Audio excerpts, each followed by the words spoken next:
Let me tell you something that might sting a little. Right now, somewhere in the world, someone with half your talent is outperforming you. Not because they are smarter, not because they were handed better cards, but because when the heat turns up, when the room gets loud, when the clock is ticking and every pair of eyes is locked on them, their mind does not betray them. Yours does. And here is the part that really hurts. It is not your fault. Nobody taught you how to stay composed when everything is falling apart. Nobody sat you down and said, "Hey, your brain has a panic button, and if you don't learn how to manage it, it will hijack you at the worst possible moments." School didn't teach you this. Your parents probably didn't either. You were just expected to figure it out on your own, like learning to swim by being tossed into the deep end of a river at night. But what if I told you there is a way to completely rewire your relationship with pressure? What if the nervousness you feel before a big meeting, a crucial conversation, or a life-changing decision could actually become your greatest advantage? What if the very thing you have been running from your entire life is the exact thing that could set you free? This is not another motivational speech that fades by tomorrow morning. This is not a collection of cliches wrapped in fancy language. What you are about to read is a systematic, honest, and deeply practical guide to transforming how your mind operates when the stakes are highest. Every chapter builds on the one before it. Every technique has been forged in real pressure, not theory. Think of this as a conversation between two old friends sitting in a quiet cafe at midnight, being completely honest with each other about what it really takes to stay strong when life squeezes you from every direction. I am not going to sugarcoat anything, but I am also not going to leave you without answers. By the time you finish this, you will understand exactly why your mind has been sabotaging you under pressure, and more importantly, you will have a clear, step-by-step blueprint to change that forever. You will learn how to train your thoughts like a sculptor shapes clay. You will discover routines that ground you when chaos erupts around you. You will build the kind of confidence that does not crack the moment something goes wrong.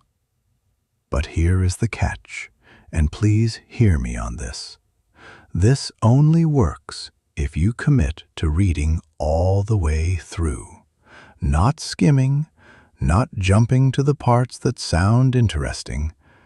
Every chapter here is a brick in a fortress. Skip one, and the whole structure weakens. So settle in. Pour yourself something warm. Give yourself the gift of your full attention, because what you are about to learn could genuinely change the trajectory of your entire life. Ready? Good. Let us start with the uncomfortable truth about why pressure has been winning the war against your mind for years. Chapter 1. The reason pressure has been defeating you. Here is a question that deserves an honest answer. When was the last time you felt completely in control during a high-pressure moment? Not pretending to be calm, not faking confidence, actually feeling steady, clear-headed, and capable while everything around you was intense and uncertain. If you are struggling to think of a moment like that, you are not alone. Most people have never experienced it. And the reason is both simple and frustrating. You have never been trained for it. Think about it this way. Imagine someone who has never set foot in a kitchen being asked to cook a 5-course dinner for 40 guests in 2 hours. What happens? Panic, chaos, burnt food, tears. Nobody would blame them, because everyone understands that cooking at that level requires years of practice. But somehow, when it comes to mental strength under pressure, we expect people to just handle it naturally. We expect ourselves to stay calm in a storm without ever practicing calm in a storm. We expect clear thinking under fire without ever training our thoughts under fire. Your mind, my friend, is exactly like a garden. If you never tend to it, if you never pull the weeds, if you never plant anything intentional, it will grow wild. And a wild garden does not produce beautiful flowers. It produces thorns. It produces chaos. It produces exactly the kind of mental breakdown you experience when life turns up the heat. And the truth is, most of us have spent our entire lives building comfortable mental habits. We avoid confrontation. We sidestep difficult conversations.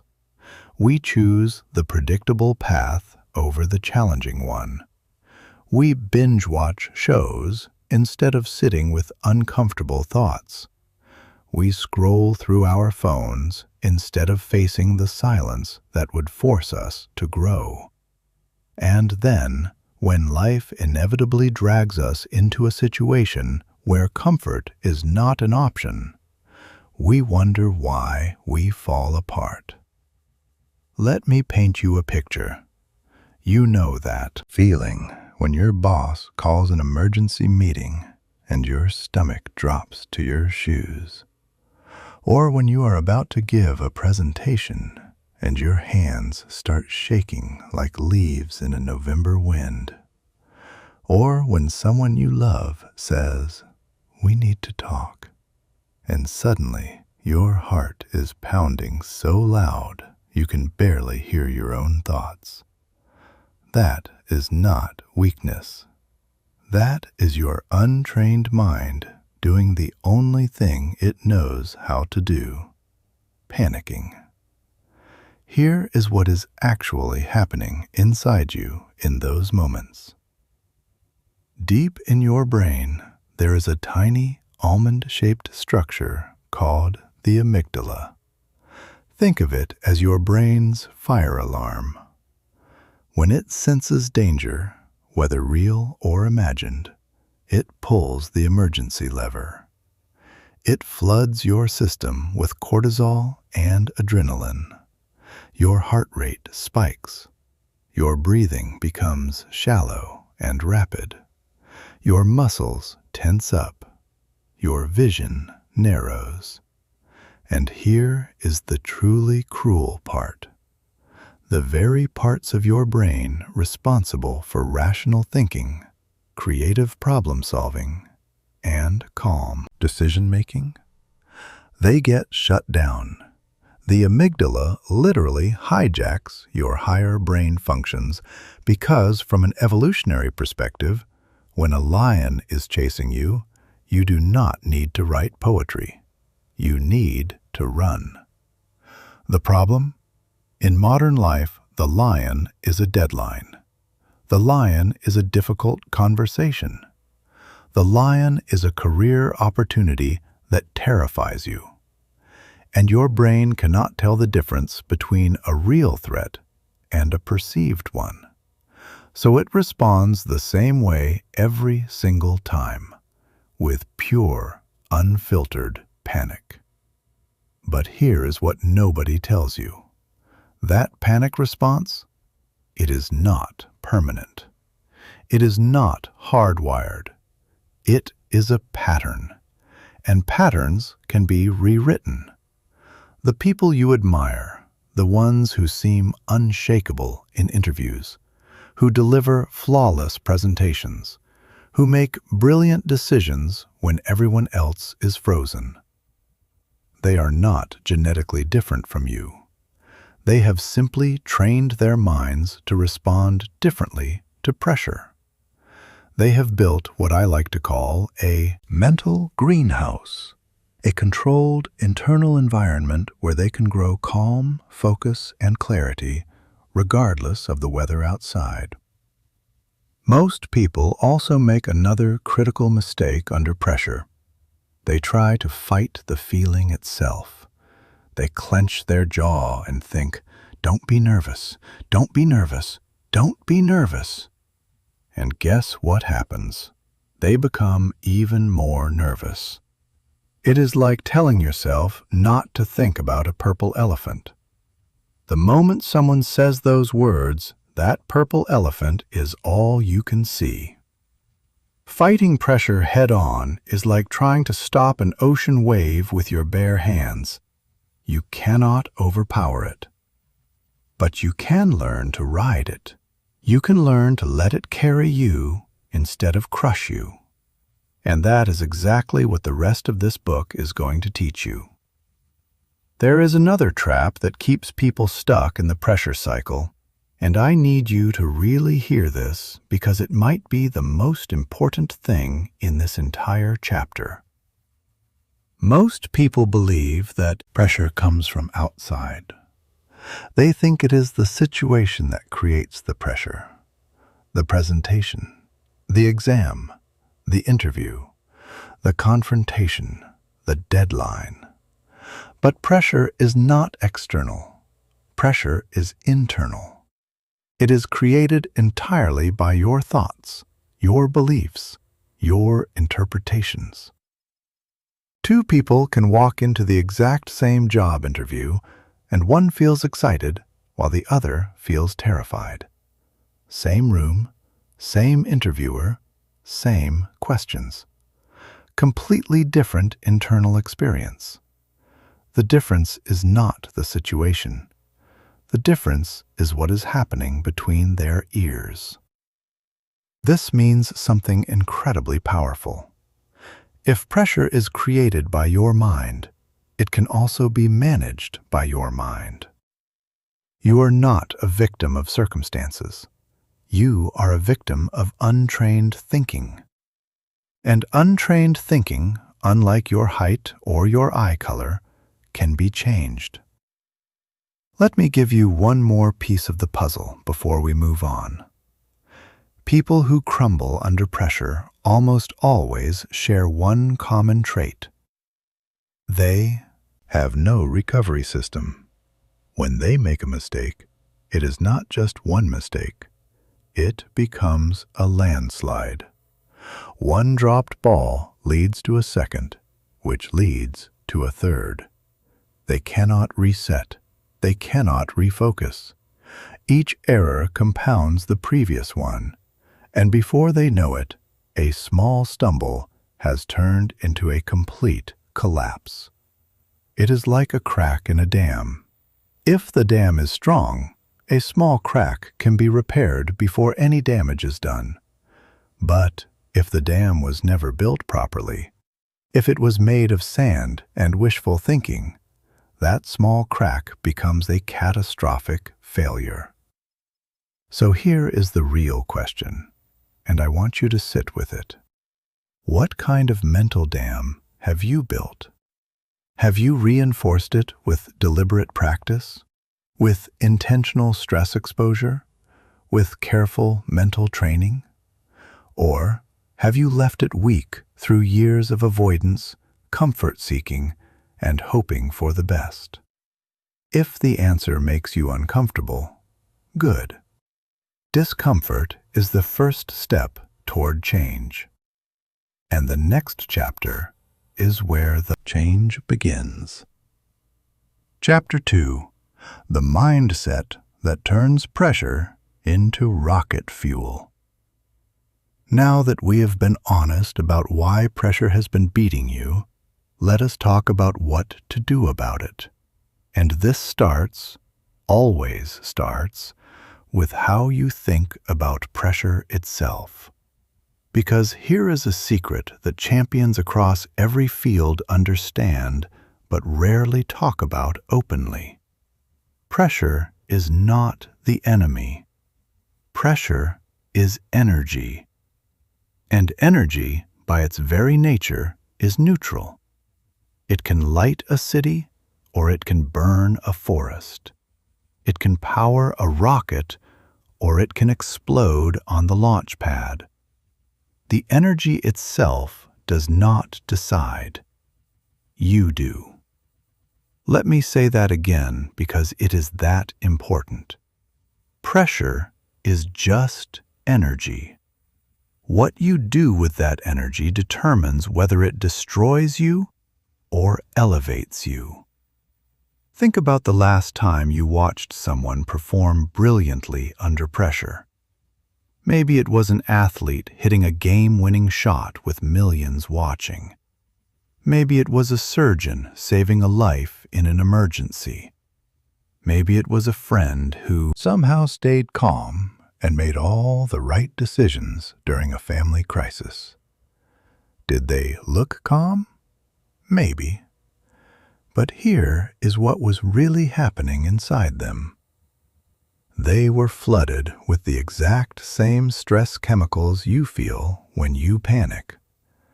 Their heart was racing too. Their adrenaline was spiking too. The difference was not in their biology. The difference was in their interpretation. Where you see threat, they see opportunity. Where you see danger, they see a chance to prove something. Where you feel your heart pounding and think, something is wrong with me, they feel the same pounding and think, my body is getting ready. I am being activated for something important. This is not positive thinking. This is not pretending everything is fine. This is a fundamental rewiring of how your brain categorizes pressure, and it changes everything. Let me introduce you to what I call the forge mindset. A forge is a place where extreme heat is used to shape raw metal into something strong, beautiful, and useful. Without the heat, the metal stays formless, just a lump of potential that never becomes anything. The heat does not destroy the metal. The heat reveals what the metal can become. You are the metal. Pressure is the heat, and every high-stakes moment in your life is a forge. Now, most people look at the forge and see a furnace that will consume them. They back away. They avoid the heat. They choose to remain a lump of unformed potential because the alternative seems too frightening. But the people who achieve extraordinary things, they walk into the forge willingly. Not because they do not feel the heat. They feel every degree of it. But they understand that the heat is not punishment. The heat is the process. The first shift you need to make is understanding that pressure is a privilege. I know, that sounds almost offensive when you are the one with sweaty palms and a racing heart. But think about it deeply. You only feel pressure when something matters. You only feel pressure when there is something at stake. The fact that you are nervous about the presentation means you care about your career. The fact that you are anxious about the conversation means you care about the relationship. The fact that you feel pressure before the exam means you care about your future. People who feel no pressure about anything are not calm. They are disconnected. They have stopped caring. And a life without caring is not a life at all. It is just existence. So the next time pressure arrives, before you label it as bad, try something radical. Try saying out loud, if you can, "This pressure means I care, and caring is a beautiful thing." The second shift involves how you relate to failure when pressure is high. Most people treat mistakes under pressure like verdicts. I froze during the meeting. I am not leadership material. I fumbled my words on the date. I am unlovable. I choked on the exam. I am not smart enough. Every mistake becomes a life sentence. Champions think about failure completely differently. For them, a mistake under pressure is not a verdict. It is a weather report. It tells you the conditions right now, in this moment. It says nothing about tomorrow, nothing about your potential, nothing about your worth as a human being. It simply says, here is where you are today. Now, what are you going to do about it? This is not about being soft on yourself. This is about being accurate. Because the truth is, a single performance under pressure, good or bad, tells you almost nothing about your true capabilities. It tells you about your current level of training. And training can always be improved. The third shift is moving from outcome obsession to process devotion. Under pressure, untrained minds become fixated on results. What if I fail? What if I succeed? What will people think? What if this goes wrong? Every thought is about the outcome, and none of those thoughts help you perform better in the present moment. Champions flip this completely. They do not think about winning or losing. They think about executing. They do not focus on the score. They focus on the next play. They do not worry about the audience's reaction. They focus on their breathing, their technique, their next word, their next decision. They trust a simple but powerful truth. If you take care of the process, the outcome takes care of itself. Imagine you are climbing a mountain. If you spend the entire climb staring at the summit, you will miss the loose rock beneath your foot. You will stumble. You will exhaust yourself with the psychological weight of how far you still have to go. But if you focus on this step, just this one step right in front of you, the summit arrives naturally. The fourth shift is perhaps the most liberating of all. Champions understand that pressure is temporary. Every pressure situation has a beginning, a middle, and an end. The presentation will be over in 30 minutes. The interview will end. The game has a final whistle. The crisis will pass. Pressure never lasts forever. It just feels like it will when you are in the middle of it. When you remind yourself that this moment is temporary, something magical happens.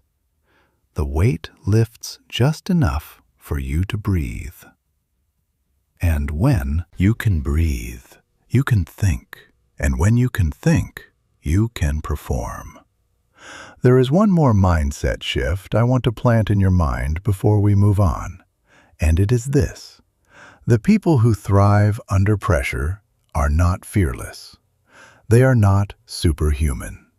They have simply decided, consciously and deliberately, that they will no longer run from intensity. They have made a pact with themselves that pressure situations are opportunities to grow, to prove their preparation, to show themselves what they are made of. This decision is the foundation that everything else is built on. Without it, all the techniques in the world will not save you. With it, you become someone who walks toward the fire instead of away from it. And that changes everything. Not just about how you handle pressure, but about who you become as a person. Chapter 3.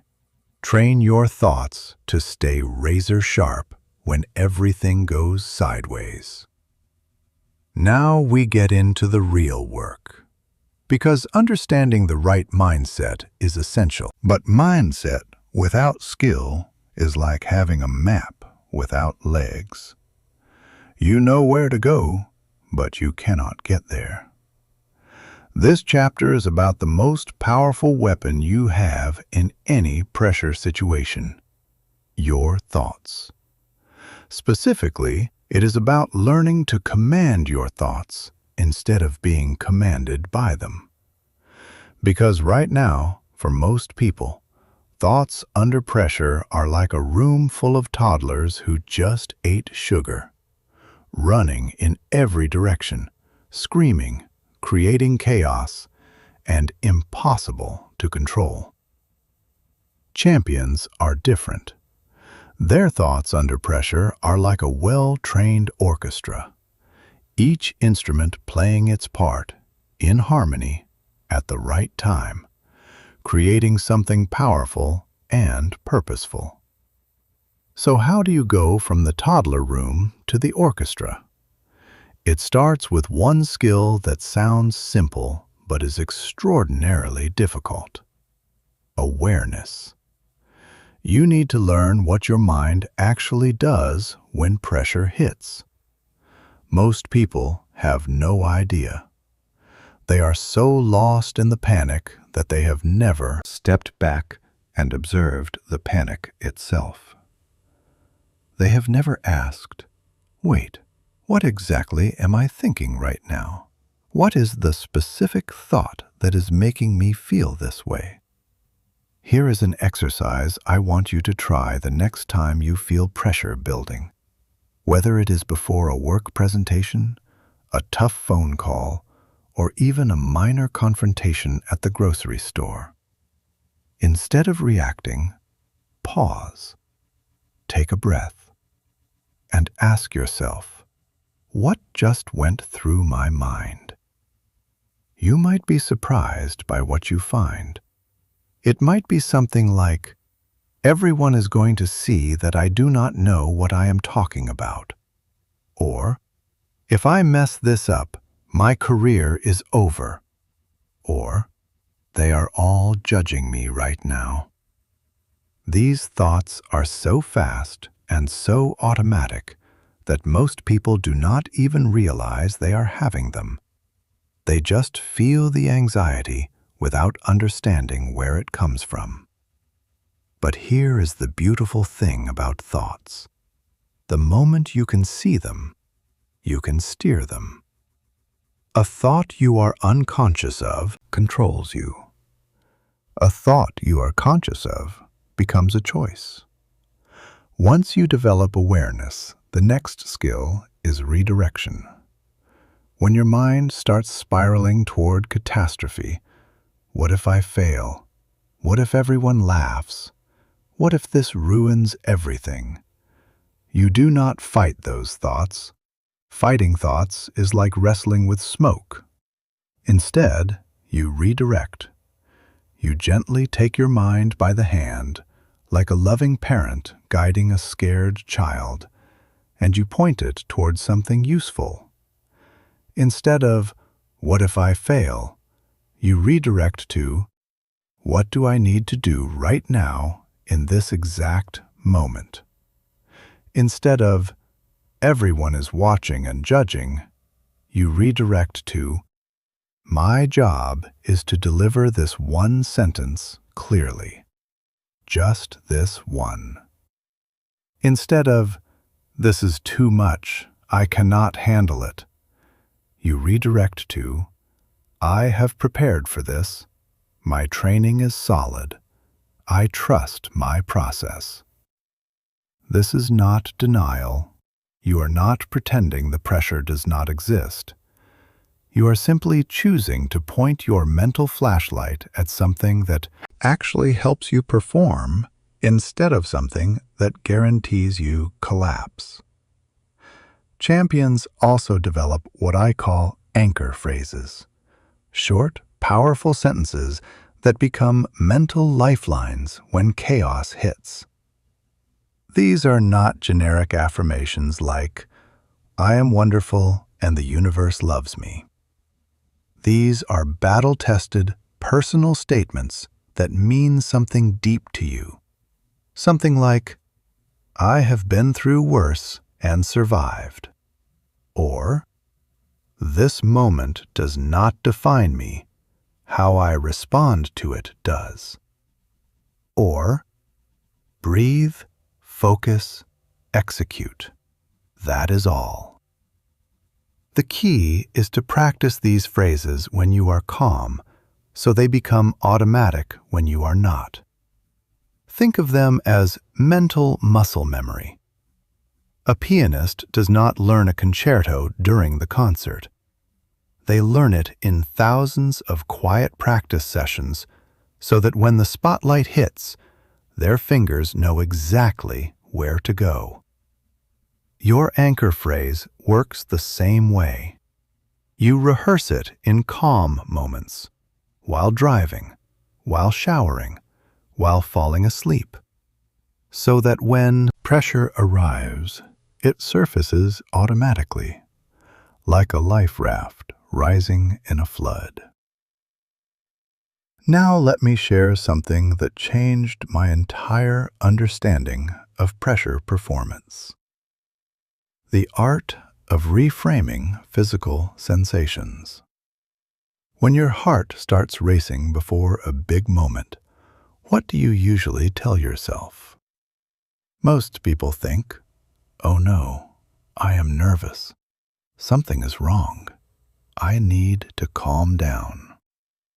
And that interpretation makes everything worse, because now you are fighting your own body on top of fighting the situation. But what if you said something different? What if, the next time your heart starts pounding, you told yourself, "My body is waking up. It is sending extra blood to my brain and muscles. It is preparing me to be sharper, faster, more alert." This is not fear. This is fuel. The physical sensations are identical. Your heart does not know the difference between nervousness and excitement. The only difference is the story you tell yourself about what those sensations mean. Change the story, and you change the entire experience. This is not wishful thinking. This is backed by research from some of the most respected institutions in the world. When people are taught to reinterpret stress symptoms as helpful rather than harmful, their performance measurably improves. Their blood vessels relax. Their thinking becomes clearer. Their confidence increases. Same body, same sensations, different interpretation, different outcome. Another critical skill is learning to stay in the present moment. And I know you have heard that phrase so many times it has probably lost all meaning. But let me give it meaning again with a story. Imagine you are standing at the edge of a beautiful lake at sunrise. The water is perfectly still. The birds are singing. The air smells like pine and possibility. Now, how much of that beauty would you experience if your mind was busy replaying an argument from last week or rehearsing a disaster that has not happened yet? 0. You would miss all of it. You would be standing in paradise, but living in hell, because your mind was somewhere other than where your body was. This is exactly what happens under pressure. Your body is here in this moment where you actually need to perform. But your mind? Your mind is in the future, imagining catastrophic outcomes, or in the past, replaying previous failures. And performance, real performance, can only happen in one place, right here, right now, in this breath, in this second. Champions train themselves to use their breath as an anchor to the present moment. When they notice their mind racing forward into what-ifs, they bring their attention back to the sensation of air entering their lungs. Not thinking about the breath, feeling it. There is a difference, and it matters. They also use what I call micro goals, tiny, immediate objectives that keep the mind focused on execution rather than outcome. Instead of, I need to nail this entire presentation, the micro goal becomes, I am going to deliver this opening sentence with conviction. Instead of, I need to win this negotiation, the micro goal becomes, I am going to listen carefully to what they say next. Micro goals work because they shrink the moment to a manageable size. You cannot eat an elephant in one bite, but you can eat it one forkful at a time. Under pressure, your mind needs small, achievable targets, not overwhelming big-picture objectives. There is one more thought-training technique I want to share before we move to the next chapter, and it is called question-based thinking. When your mind is under pressure, it tends to make statements, usually terrible ones. I am going to fail. This is impossible. I am not good enough. These statements feel like facts, but they are not. They are just frightened thoughts wearing the disguise of truth. The antidote is to turn those statements into questions. I am going to fail becomes, what can I do right now to give myself the best chance? This is impossible becomes, what is the one thing I can control in this situation? I am not good enough becomes, what would someone I admire do in this moment? Questions open doors. Statements slam them shut. Under pressure, you need every door open. Training your thoughts is not a one-time event.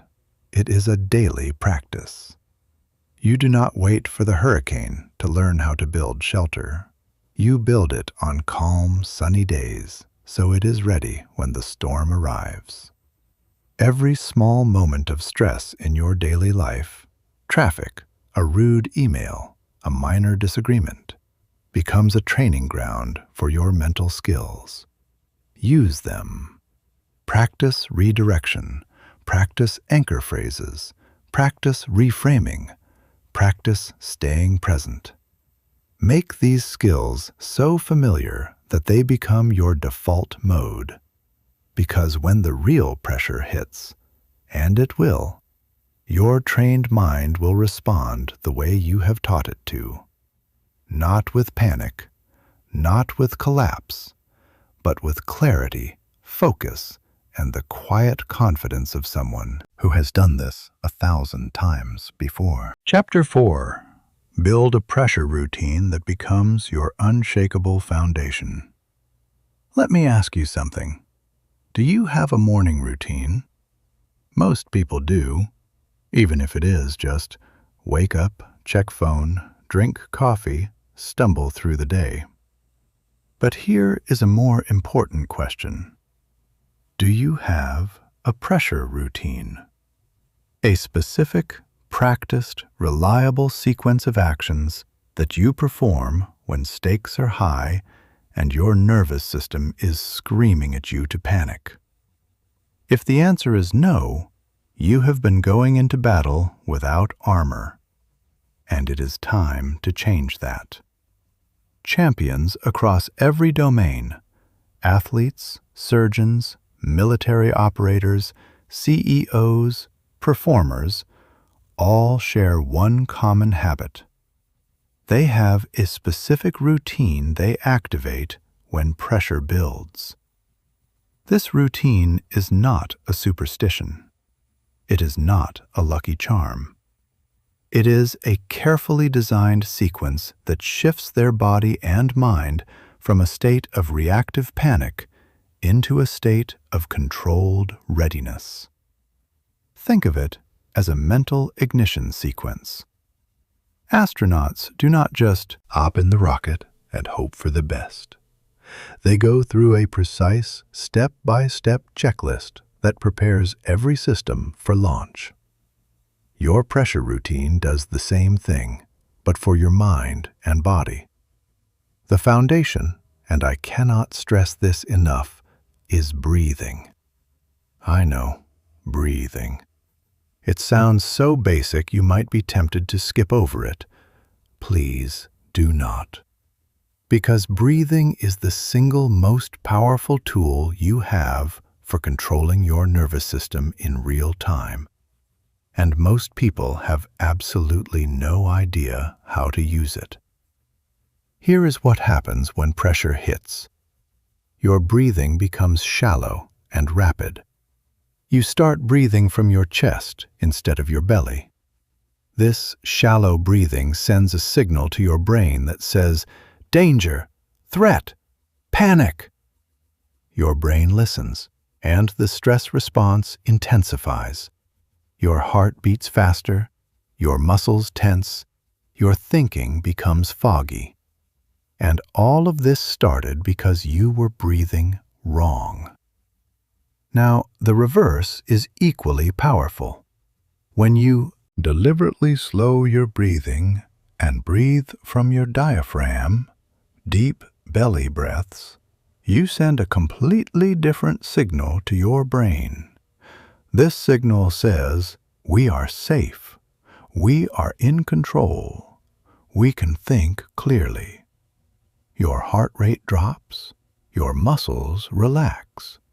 Your prefrontal cortex, the part of your brain responsible for clear thinking and good decisions, comes back online. One technique that has been proven effective even in combat situations is what I call square breathing. Inhale through your nose for 4 counts, hold for 4 counts, exhale through your mouth for 4 counts, hold for 4 counts. That is one cycle. Do 5 cycles, and you will feel a tangible shift in your entire system. It takes less than 2 minutes, and it works whether you are about to walk into a boardroom, step onto a stage, or have a difficult conversation with someone you love. Another breathing pattern that works beautifully is the 4-7-8 method. Inhale for 4 counts, hold for 7 counts, exhale slowly for 8 counts. The extended exhale is the key. It activates your parasympathetic nervous system, which is essentially your body's built-in calm down button. 3 rounds of this, and the world looks different. But your pressure routine is not just about breathing. The second component is physical centering. Your body speaks to your mind constantly, and the language it uses is posture and movement. When you are stressed, notice what your body does. Your shoulders creep up toward your ears. Your jaw clenches like a fist. You might hunch forward, making yourself physically smaller. These are not just symptoms of stress, they are amplifiers of stress. Your body is literally telling your brain, "We are under attack," and your brain responds accordingly. So the fix is deliberate. After your breathing cycles, roll your shoulders back and down. Unclench your jaw. You might be surprised how tight it was. Stand tall. Open your chest. Plant your feet firmly on the ground and feel your connection to the earth beneath you. These physical adjustments are not about looking confident for other people. They are about sending the right signals to your own nervous system. The third component is a mental cue, a specific thought, image, or phrase that instantly shifts your internal state. For some people, this is a visualization. Maybe imagining themselves as a lighthouse, standing steady while waves crash around it. For others, it is a phrase, "I was built for moments like this." For others, it is a memory, recalling a time they handled something difficult with grace and strength. Your mental cue should be personal and meaningful. Do not borrow mine. Find your own. What image, thought, or memory makes you feel capable and grounded? That is your cue. Practice accessing it in calm moments so it becomes instantly available when pressure strikes. The fourth component is what I call the acceptance statement. This is where you acknowledge the pressure without fighting it. You might think something like, "I feel the tension. That is okay. It means this matters to me. Now, let me do what I came here to do." This is incredibly important because most people waste enormous energy trying to not feel pressure. They resist the nervousness, which makes it stronger, which makes them more anxious, which makes them resist harder. A vicious cycle that eats them alive. The acceptance statement breaks this cycle. You stop fighting the wave and start riding it. The fifth component is your launch cue, the final action that transitions you from preparation to execution. This might be taking one final deep breath, saying, "Let's go," under your breath, stepping forward with intention, or simply nodding once. The launch cue tells your mind, preparation is over, it is time to perform. Now, here is what makes the difference between a routine that works and a routine that is just a nice idea. Consistency. You must use the exact same routine every single time. Whether the pressure is small, like a tough email you need to send, or enormous, like the biggest presentation of your career, the same routine every time. Why? Because repetition builds trust. Your mind learns to associate the routine with a shift from anxiety to readiness. After 50 repetitions, the routine itself becomes a trigger for calm focus. After 100 repetitions, it becomes almost automatic. After 500, it feels like a superpower. Let me also mention something that many people overlook: timing. You want to activate your pressure routine early, before the stress becomes overwhelming. Do not wait until you are in full panic mode to start breathing exercises. By then, it is much harder to regain control. Use your routine the moment you notice the first signs of pressure building. The earlier you intervene, the more effective the routine becomes. Some people also find it helpful to incorporate a brief moment of gratitude into their routine. Before the launch cue, they take half a second to appreciate the opportunity in front of them. I get to do this. I prepared for this. This moment is mine. This shifts the emotional tone from fear to appreciation. And appreciation is one of the most powerful antidotes to anxiety that exists. Your pressure routine should take no more than 60 to 90 seconds from start to finish. Breathe. Center your body. Access your mental cue. Accept the pressure. Launch. That is it. 60 seconds that can change the entire trajectory of a performance. And here is the beautiful thing. The more you practice this routine, the more it begins to change you at a fundamental level. You stop being someone who dreads pressure and start becoming someone who welcomes it.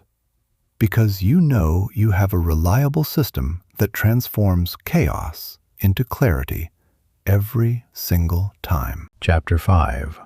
Master the art of staying present when your mind wants to run away. Let me describe a moment you probably know well. You are in the middle of something important, maybe a conversation, maybe a test, maybe a performance, and suddenly your mind leaves the building. It shoots into the future. What if this goes wrong? What if they hate it? What if I fail? Or it plummets into the past. Last time I tried this, it was a disaster. Remember how embarrassed I was? What if that happens again? Meanwhile, back in reality, your body is standing right where it needs to be. But your mind? Your mind is somewhere else entirely. And because your mind is the command center for everything you do, your performance crumbles. Not because the situation is too hard, but because you are not mentally present for it.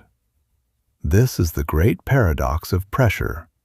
The moment you need your mind the most is the moment it is most likely to abandon you. Let me offer you a different image. Think of your attention as a lantern. In calm moments, the lantern swings gently, illuminating whatever is nearby. But when pressure hits, it is as if someone grabs the lantern and starts swinging it wildly. Past, future, what-ifs, worst-case scenarios, light flying everywhere, illuminating nothing useful. Your job under pressure is to hold that lantern steady, to point it exactly where it needs to go, right here, right now, on the task directly in front of you, not on the outcome, not on the audience, not on the consequences, on this moment, this breath, this action. This sounds poetic, but let me make it practical. Staying present under pressure is a trainable skill. It is not a personality trait that some lucky people are born with. It is a muscle, and like any muscle, it gets stronger with use. The simplest and most effective anchor to the present moment is your breath. Your breath is always happening right now. It is never in the past and never in the future. it is the most reliable bridge between your wandering mind and the present moment. When you notice your thoughts racing ahead or falling behind, bring your attention to the physical sensation of breathing. Not thinking about breathing, feeling it. Feel the air entering your nostrils. Feel your chest expand. Feel the exhale. This sensory focus pulls you out of mental time travel and plants you firmly in the now. Another powerful technique is what I call sensory grounding. When your mind starts to spiral, engage your senses. Notice 3 things you can see right now, 2 things you can hear, 1 thing you can feel, maybe the weight of your feet on the floor or the texture of your clothes against your skin. This is not meditation. It is a tactical intervention that yanks your awareness out of imaginary futures and into tangible reality. Champions also use a technique I think of as shrinking the moment. When the big picture feels overwhelming, I have to deliver a perfect 45-minute presentation. They shrink it to the smallest possible unit of execution. I need to say this one sentence well. That is it. Just this one sentence. Then the next one. Then the next. The presentation takes care of itself, one micro moment at a time. This is like crossing a river by stepping on stones. If you stare at the far bank and try to calculate every step at once, you will freeze. But if you look at the very next stone, just the one right in front of your foot, and step on it confidently, you will reach the other side without even realizing it. Process thinking is another essential tool for staying present. Under pressure, your mind wants to think in outcomes. Win or lose, pass or fail, impress or embarrass. These outcome thoughts pull you away from the present because outcomes live in the future. Process thoughts keep you here. Keep my shoulders relaxed. Speak at a steady pace. Make eye contact with one person at a time. Follow my outline. Process thoughts are instructions for right now. Outcome thoughts are anxieties about later. There is a subtle but important distinction between forcing presence and inviting it. If you try to aggressively control your attention, stop thinking about the future, stay present right now, you create tension that actually makes it harder to focus. Instead, treat your wandering mind with gentleness. When you notice it has drifted, do not punish it. Simply notice, I went to the future for a moment. That is okay. Let me come back. Think of guiding a kite in the wind. You do not yank the string violently. You adjust gently, and the kite finds its place. One technique that helps many people is what I call mental noting. When you catch your mind wandering, you simply label what happened. Planning, worrying, replaying. You do not judge it or fight it. You just name it. And somehow, the act of naming the thought loosens its grip on you. It goes from being an overwhelming storm inside your mind head to being a small cloud you can observe from a distance. Let me share a truth about staying present that most people get wrong.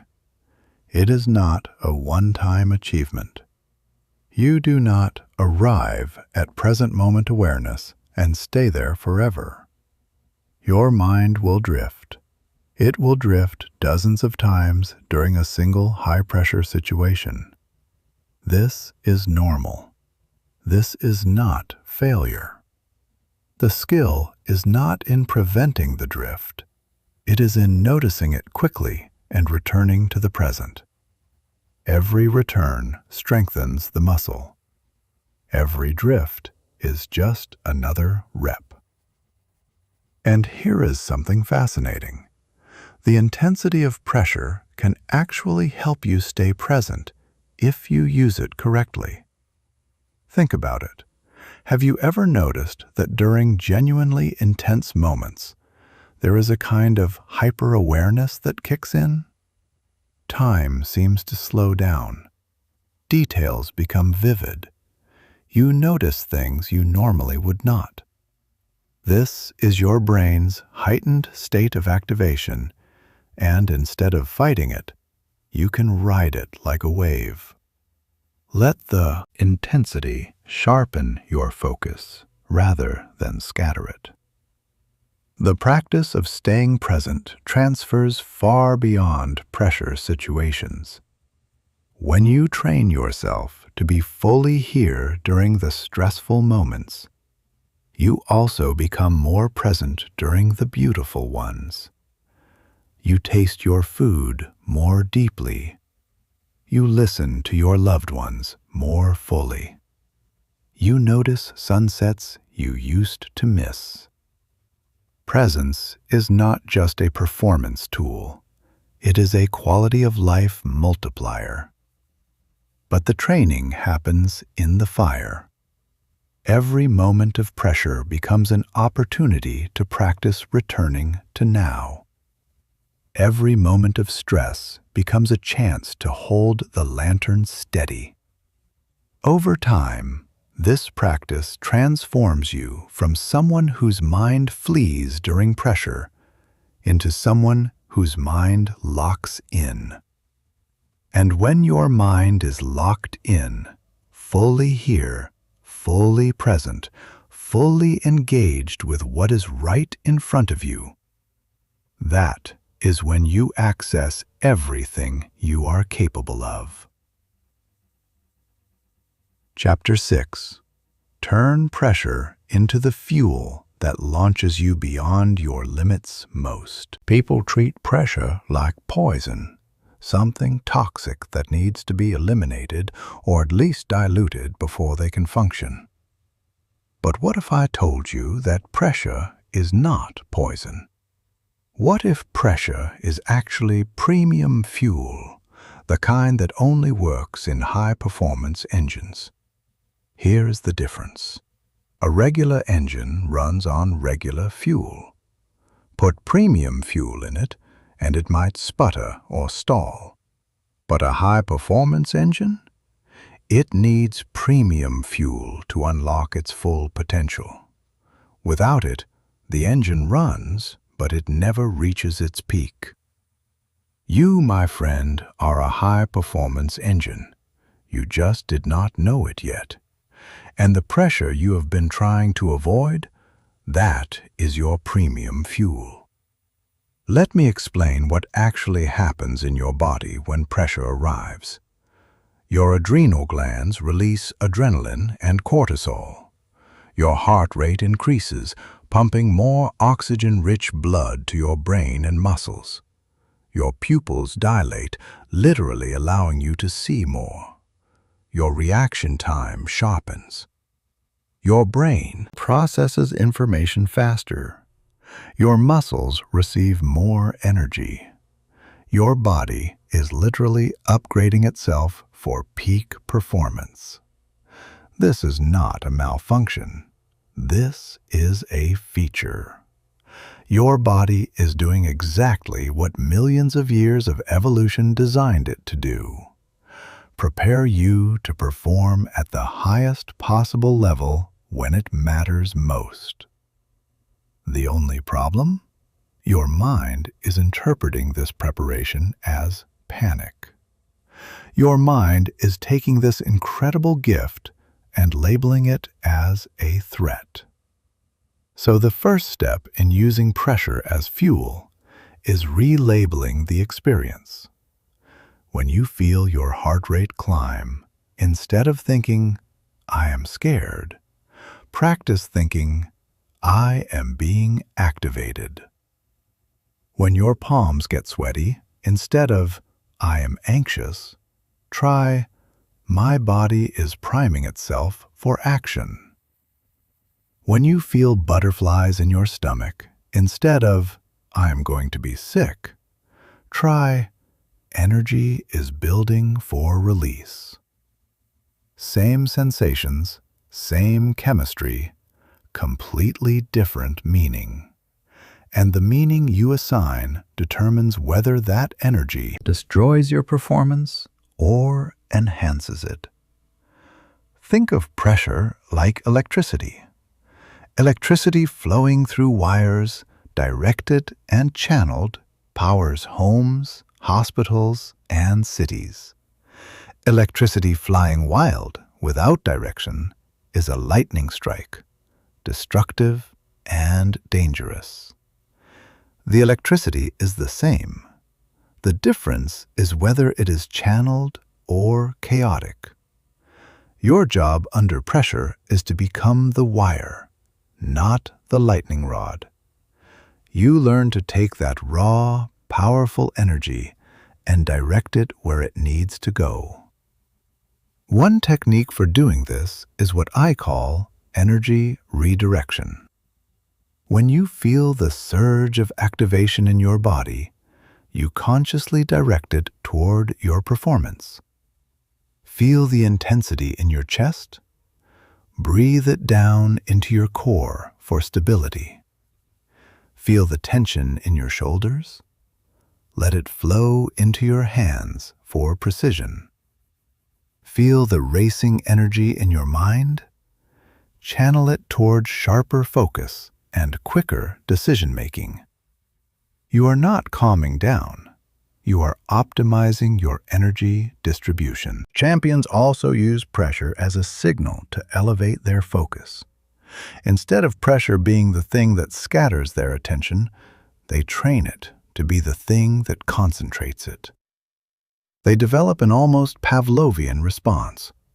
Pressure arrives, focus sharpens. Like a hawk that becomes more precise when diving, not less. This is trainable.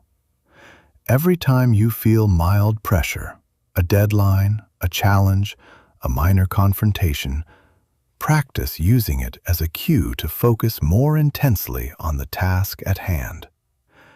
Over time, your brain builds an automatic association. Pressure equals focus. And when the big moments arrive, this association fires automatically. Another powerful way to use pressure as fuel is through what I call significance motivation. Pressure tells you something important about a situation. It tells you that this matters. And when something matters, you have access to a deeper well of motivation, determination, and effort than you do in ordinary moments. Think about it. Have you ever noticed that you can dig deeper, push harder, and endure more when the stakes are high? That is not an accident. Pressure unlocks reserves of capability that comfort never touches. The significance of the moment connects you to your deepest reasons for doing what you do. It taps into your core drive and passion in a way that ordinary Tuesday afternoons simply cannot. Champions understand that some of their absolute best performances will come when pressure is at its peak. Not despite the pressure, because of it. The energy, the focus, the motivation, the heightened awareness. All of these combine to create conditions for performance that simply do not exist when everything is calm and easy. Here is a reframe that might transform your entire life. Stop saying, I perform well when I am relaxed. Start saying, I perform my best when I am activated. Because the research is clear, for most complex tasks, moderate activation leads to better performance than complete relaxation. You do not want to be calm. You want to be energized but controlled, alert but not frantic, fired up but not overwhelmed. Think of it as finding your sweet spot on the activation spectrum. On one end is numbness. You feel nothing. You are sluggish, unmotivated. On the other end is full panic. You feel everything. You are scattered and overwhelmed. In the middle is a zone where energy is high, focus is sharp, and you feel alive. That zone is where magic happens. And pressure naturally moves you toward that zone, if you let it. The concept of pressure seeking is radical but transformative. Instead of arranging your life to minimize pressure, you begin actively seeking it out. You volunteer for the challenging project. You sign up for the public speaking event. You initiate the difficult conversation. You enter the competition that scares you. Not because you enjoy suffering, but because you have learned that pressure is where your growth happens. It is where your potential gets unlocked. It is where you meet the version of yourself you're meant to become. Every time you successfully navigate a pressure situation, two things happen. First, your confidence grows because you have evidence that you can handle it. Second, your ability to channel pressure improves because you have practiced it. This creates a positive cycle. More pressure experience leads to better pressure performance, which leads to more confidence, which makes you seek more pressure. Before long, you become someone who genuinely thrives when the stakes are high. And here is the most beautiful part of this transformation. You stop fearing the moments that used to terrify you. The presentation that once made you lose sleep, it excites you now. The confrontation you used to avoid, you handle it with steady composure. The big opportunity that would have paralyzed you, you step into it with energy and purpose. Pressure does not go away.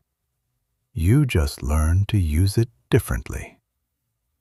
Like fire. In the hands of someone who fears it, fire burns everything down.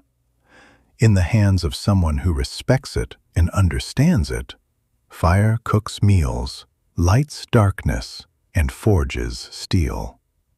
Become the person who forges steel. Chapter 7. Develop a focus so strong that nothing can break it.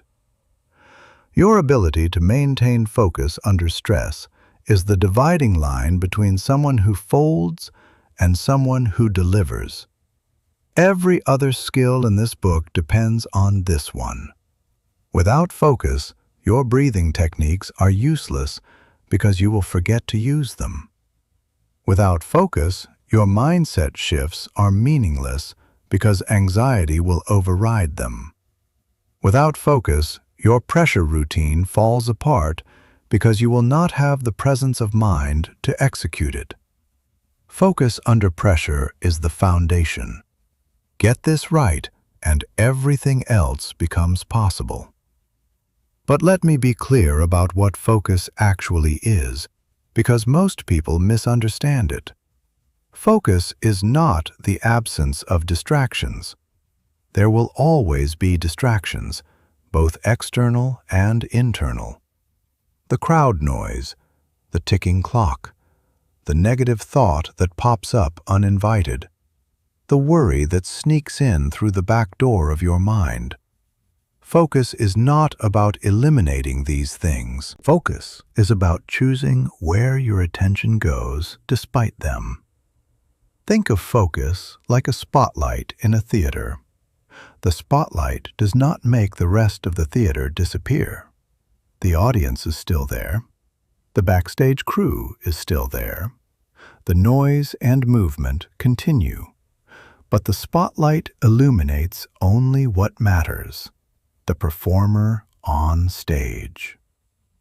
Your mind's spotlight works the same way. You cannot make the distractions disappear, but you can choose what your spotlight shines on. Most people's mental spotlight is reactive.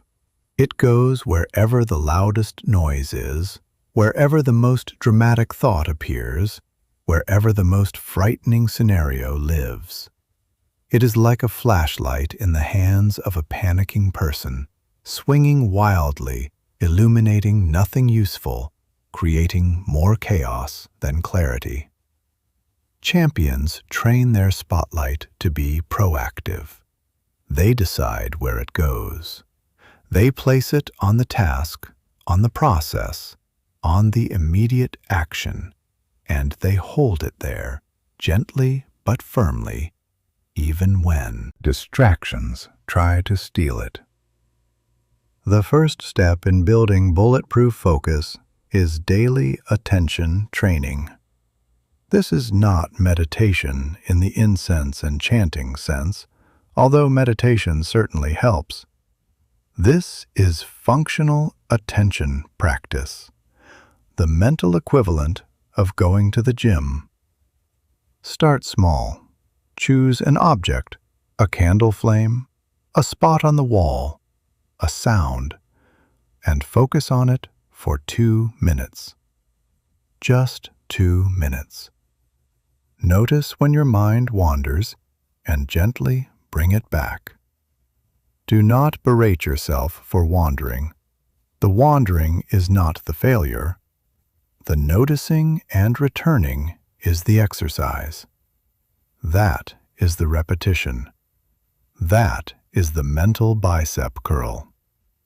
Each time you notice distraction and redirect your attention, you are building the focus muscle. Gradually increase the difficulty. Practice focusing while music is playing, then while people are talking, then while you are physically uncomfortable, then while under time pressure. Each layer of difficulty is like adding weight to the barbell. You are progressively building focus resilience, the ability to maintain concentration even when conditions are far from ideal. Champions develop what I call layered attention, the ability to maintain a primary focus while keeping secondary awareness active. Their main spotlight is on their task, but they have a softer, ambient awareness of their environment, their body, and their mental state. Think of it like driving. Your primary focus is on the road ahead, but you are also peripherally aware of mirrors, speed, and other cars. This layered attention allows you to stay focused on execution while still being adaptive to changes in the situation. One powerful technique for maintaining focus under pressure is what I call the anchor point. You choose a specific sensory experience as your attention anchor, the feeling of your feet on the ground, the rhythm of your breathing, the sensation of your hands on the steering wheel or keyboard. When distractions pull your attention away, you return to your anchor. It is your home base, your mental port in the storm. The anchor point works because it is always available and always present. You do not need special equipment or perfect conditions. Your feet are always on the ground. Your breath is always happening. You always have a physical point of contact with the world. This makes your anchor infinitely reliable as a focus recovery tool. Another essential skill is what I call rapid reset, the ability to quickly restore focus when it has been broken. Because your focus will break under pressure. This is not a failure, it is a reality. The question is not whether you will lose focus, but how quickly you can regain it. Your rapid reset should take no more than 10 to 15 seconds. Take 3 conscious breaths. Return to your anchor point. Remind yourself of your immediate micro goal. Re-engage. That is it. 15 seconds from scattered to focused. Practice this in daily life. When you get distracted at your desk, when your mind wanders during a conversation, when you lose your train of thought, and it will be ready when you need it under real pressure. Focus stamina is another crucial component. Just like physical stamina, your focus has a duration limit. You can maintain peak concentration for a period of time before fatigue sets in.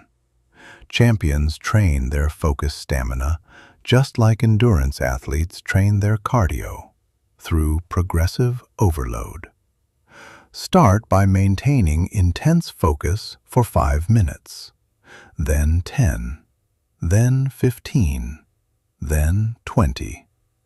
Build your mental endurance gradually. But even champions do not try to maintain maximum focus continuously through extended pressure situations. Instead, they use what I call attention cycling, alternating between periods of intense concentration and brief mental recovery. Think of it like interval training. You sprint for a period, then you recover briefly, then you sprint again. This cycling allows you to maintain higher overall performance than if you tried to sustain maximum focus without breaks. During natural pauses, transitions, brief waiting periods, moments between actions, take a micro recovery. Close your eyes for 3 seconds. Take 2 deep breaths. Release any tension that has accumulated. Then re-engage. These tiny recoveries prevent mental fatigue from accumulating and keep your focus sharp through extended pressure situations. The concept of distraction immunity is also worth training. This means deliberately practicing your focus skills while distractions are present. Work on a task while the television is on. Read while someone is talking nearby. Practice your skills while people are moving around you. This is not about learning to tune things out. It is about learning to maintain your chosen focus regardless of what else is happening. One mistake many people make is rigid focus, locking their attention so tightly on one thing that they cannot adapt when the situation changes. This is not strength. This is fragility. True focus under pressure is flexible. It can narrow when precision is needed and broaden when awareness is needed. It can shift quickly between different demands without losing overall concentration. Practice both narrow focus, laser-sharp attention on a single detail, and broad focus, soft awareness of multiple elements simultaneously. There is one more aspect of focus I want to address: the relationship between emotion and attention. Strong emotions are the biggest focus killers under pressure. Anger, fear, frustration, embarrassment. Each one can grab your mental spotlight and refuse to let go. Champions do not suppress these emotions. They acknowledge them quickly. I feel frustrated right now, and then consciously redirect their spotlight back to the task. The emotion does not disappear, but it no longer controls where attention goes. Building bulletproof focus is not a quick fix. It is a long-term investment, but it pays dividends in every area of your life, not just under pressure, but in your relationships, your work, your health, and your happiness. A focused mind is a powerful mind, and a powerful mind, directed with intention and trained with discipline, is unstoppable. Chapter 8. Train your body to be your ally, not your enemy. Everything we have discussed so far, mindset, thoughts, routines, presence, focus, all of it happens inside your mind. But here is something that many people miss, and it is a critical gap. Your mind does not operate in isolation. It operates inside a body. And when that body is tense, agitated, and flooded with stress chemicals, even the most well-trained mind struggles. Your body and mind are not separate entities having a conversation. They are two movements of the same symphony. When your body is tight, your mind becomes tight. When your body is shaking, your mind becomes unstable. When your body is calm but alert, your mind can access its full range of capability. Champions understand this deeply, and they train their physical state with the same intention they train their mental state. Most people under pressure experience a phenomenon I call the tension cascade. It starts small, maybe a tightening in the jaw or a clenching in the shoulders. If unaddressed, this tension spreads. The jaw tightness moves to the neck. The shoulder tension moves to the upper back. The shallow breathing tightens the chest. Before long, the entire body is locked in a rigid, defensive posture that screams danger to the brain. And the brain listens. It ramps up the stress response, which creates more tension, which signals more danger. A vicious cycle that can turn a manageable situation into an overwhelming one. The goal is not to eliminate all physical activation. Remember what we discussed about pressure being fuel. You need some activation to perform well. A completely relaxed body is a sluggish body. The goal is what I call poised readiness. Your body calm enough to be controlled, but alert enough to be responsive. Think of a cat watching a bird. It is not tense. It is not rigid. But it is absolutely ready. Every muscle is available. Every sense is engaged. And it can explode into action in a fraction of a second. That is the physical state you are training for. Breath work is your primary tool for managing physical state under pressure. We covered specific breathing techniques in the pressure routine chapter, but let me add a deeper layer here. Your breathing pattern does not just affect your nervous system. It affects your muscle tension, your heart rate variability, your hormone levels, and even your cognitive flexibility. When you breathe slowly and deeply, you are literally changing your body chemistry in real time. One practice that builds extraordinary physical-mental integration is progressive tension release. Here is how it works. Starting from your toes and moving upward, deliberately tense each muscle group for 4 to 5 seconds. Then release completely.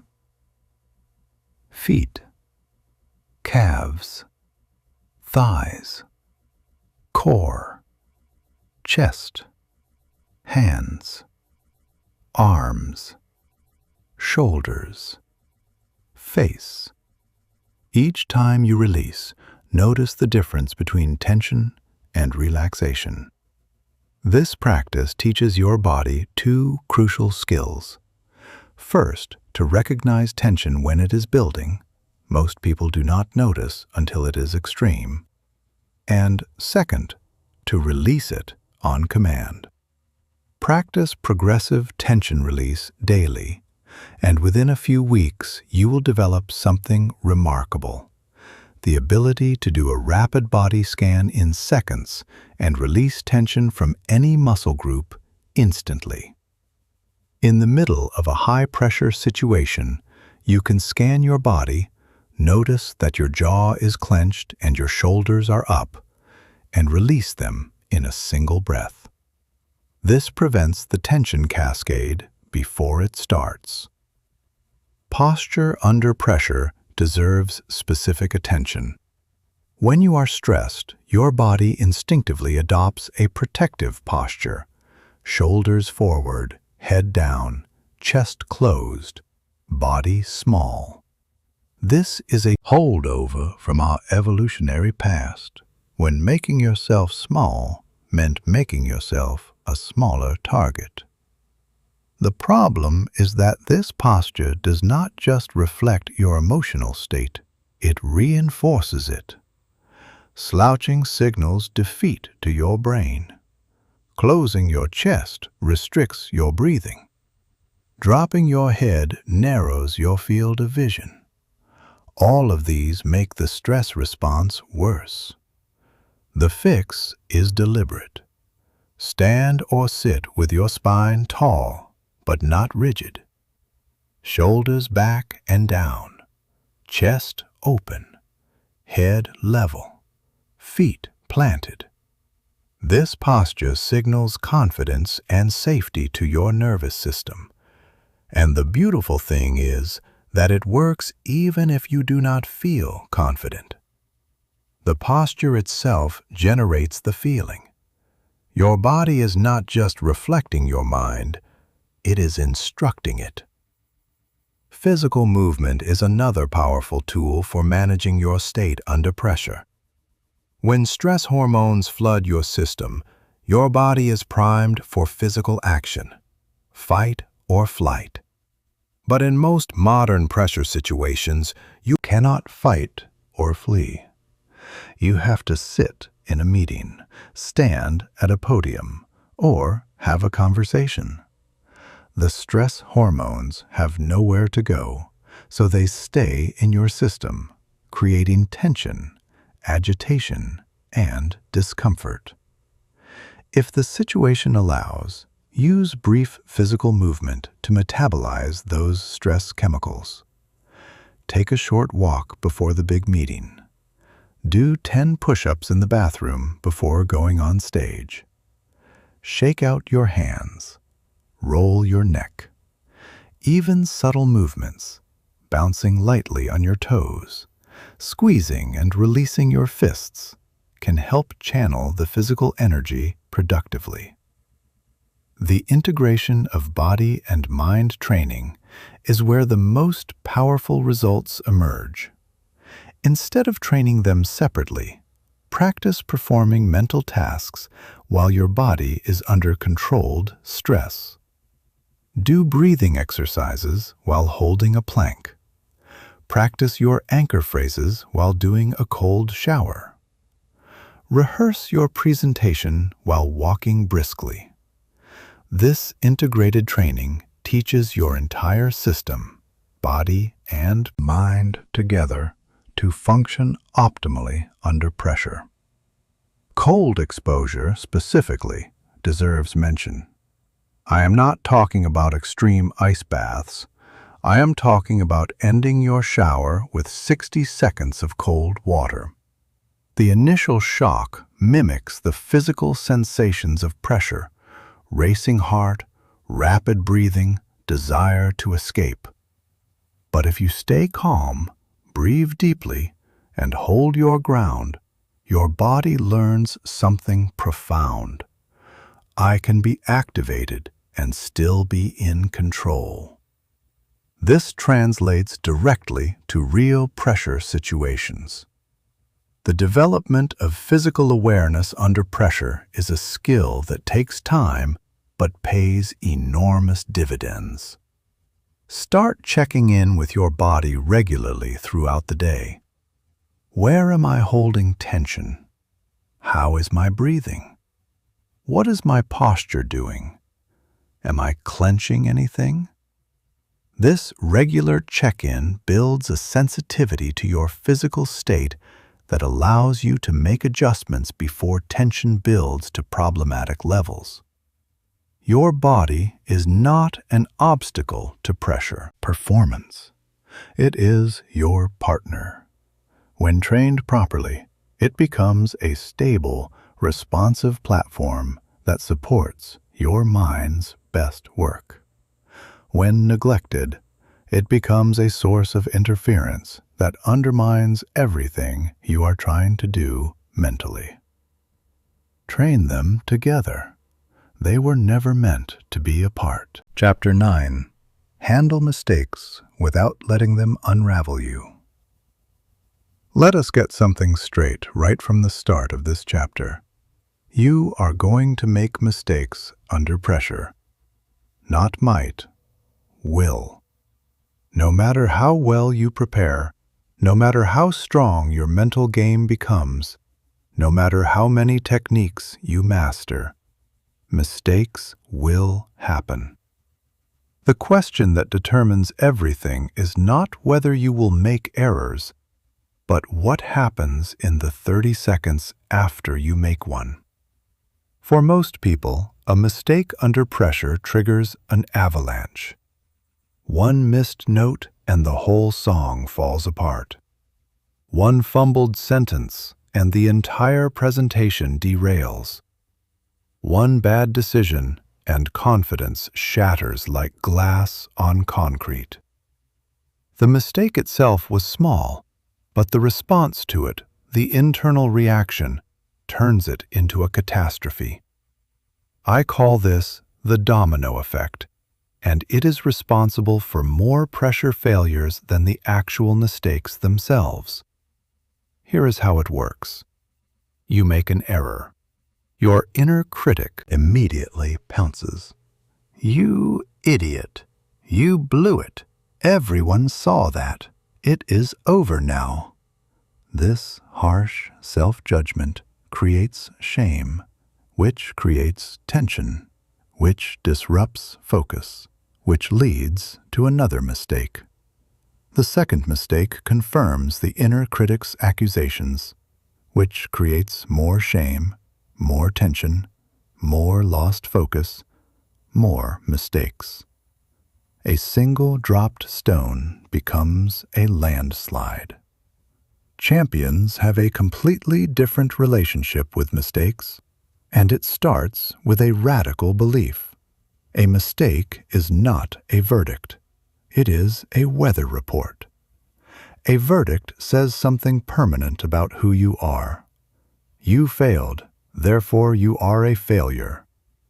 A weather report says something temporary about current conditions. It is raining right now. It was sunny this morning. It will probably be clear tomorrow. When you treat a mistake as a weather report, it loses its power to define you. It becomes information, useful, temporary, and separate from your identity. The most important skill for handling mistakes under pressure is what I call the flush. This is the ability to acknowledge an error, extract any useful information from it in about 2 seconds, and then let it go completely. Like flushing a toilet, the waste is removed and you move on with a clean system.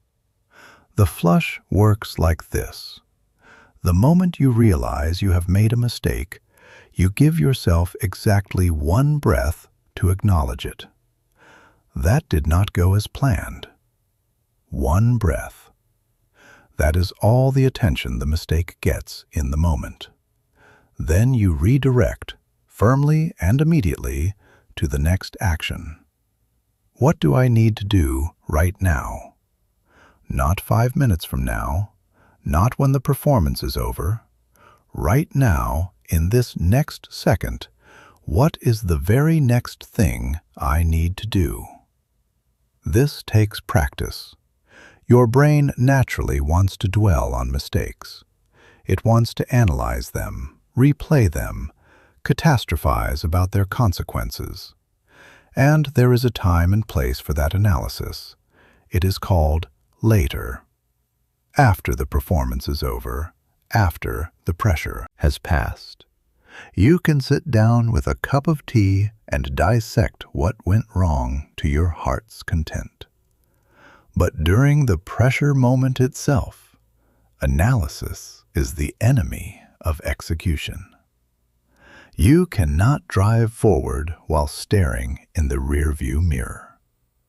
Another crucial skill is what I call mistake budgeting. Before you walk into any pressure situation, accept that you will make a certain number of errors.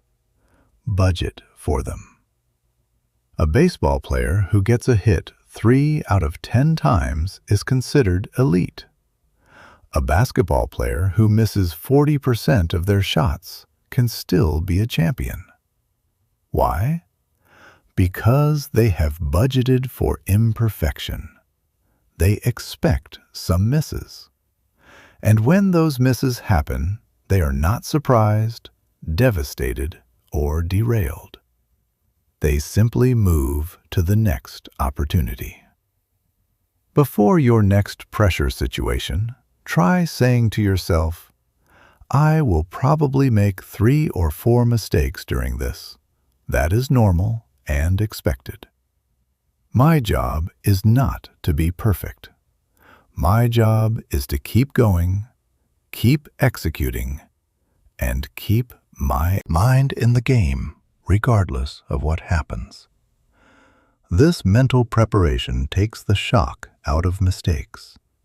When the error comes, and it will, you think, there is one of my 3, instead of, oh no, everything is falling apart.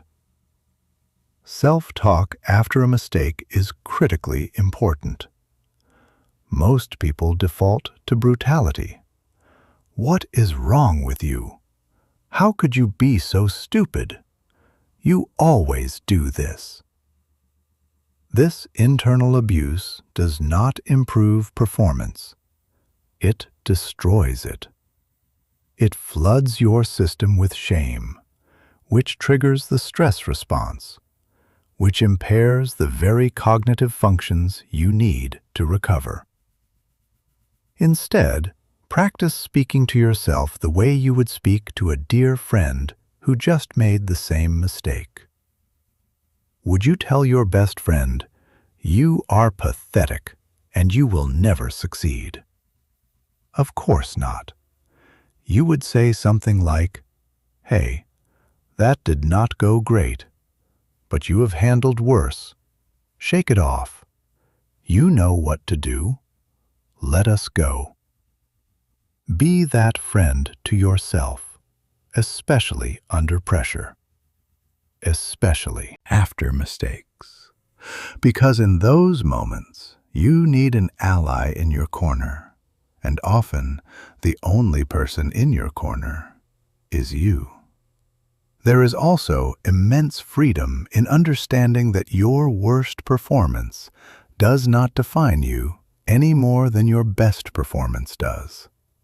Both are data points on a long continuum.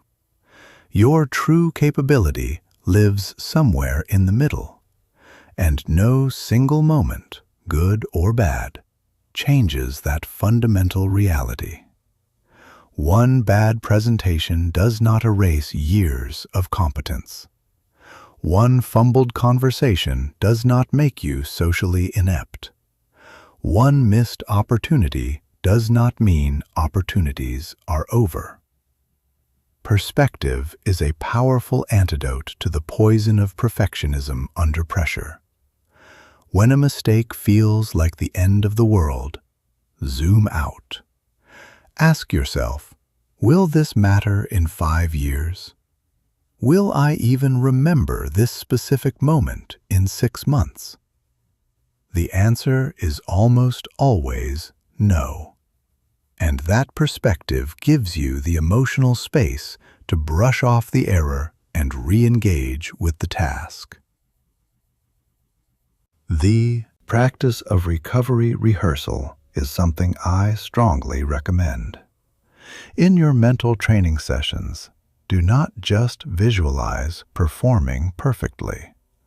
Visualize making a mistake and then recovering beautifully. See yourself stumbling over a word in your presentation and then smoothly regaining your rhythm. See yourself making a bad decision and then quickly correcting course.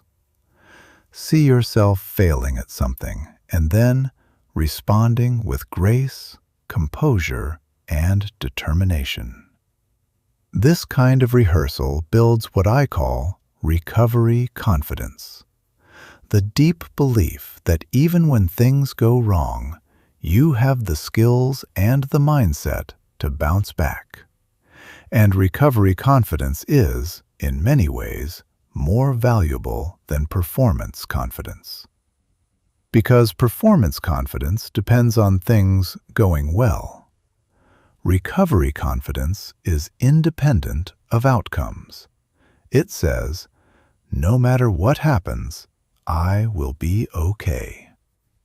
Champions do not fear mistakes. They respect them. They learn from them. But they do not give mistakes the power to define them, derail them, or diminish them. And neither should you. Chapter 10. Build mental stamina that lasts when others fade. Here is something most people never consider. Pressure rarely announces itself and then politely leaves after a reasonable amount of time. In the real world, pressure often lasts for hours, days, sometimes weeks or months. A critical project that stretches over quarters, a health scare that drags on through test after test, a relationship crisis that does not resolve in a single conversation. Short bursts of mental toughness are useful, but they are not sufficient for the way pressure actually shows up in life. What you need is mental stamina, the ability to maintain clarity, composure, and good decision-making over extended periods of stress. Mental stamina is different from mental toughness. Toughness is your ability to handle a single, intense moment. Stamina is your ability to handle sustained intensity without your performance degrading. Toughness is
meals, following predictable morning routines, so they are not wasting brain power on choices that do not affect outcomes.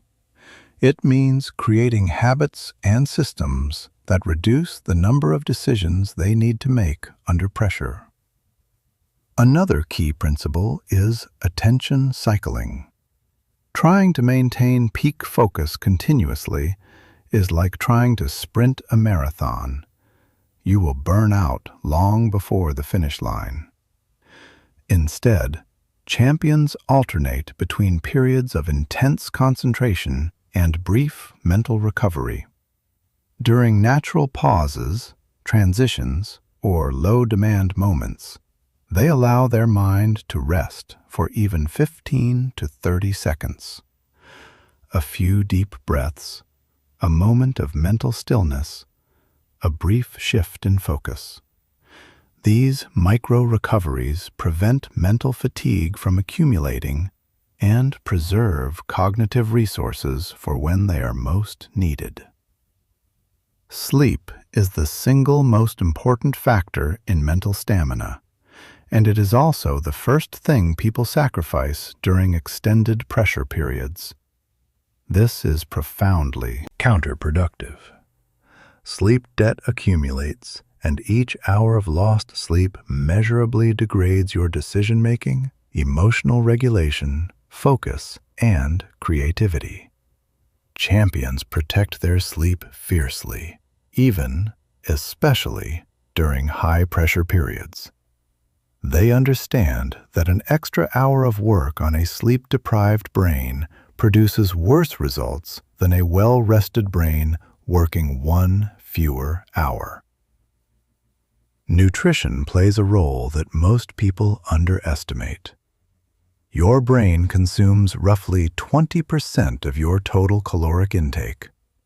When blood sugar drops, from skipping meals, from living on coffee and adrenaline, your mental performance drops with it. Steady, consistent nutrition with balanced blood sugar is not a luxury during extended pressure. It is a requirement. Drink water, eat regular meals. Give your brain the fuel it needs to stay sharp. Emotional regulation over extended periods is where many people break down.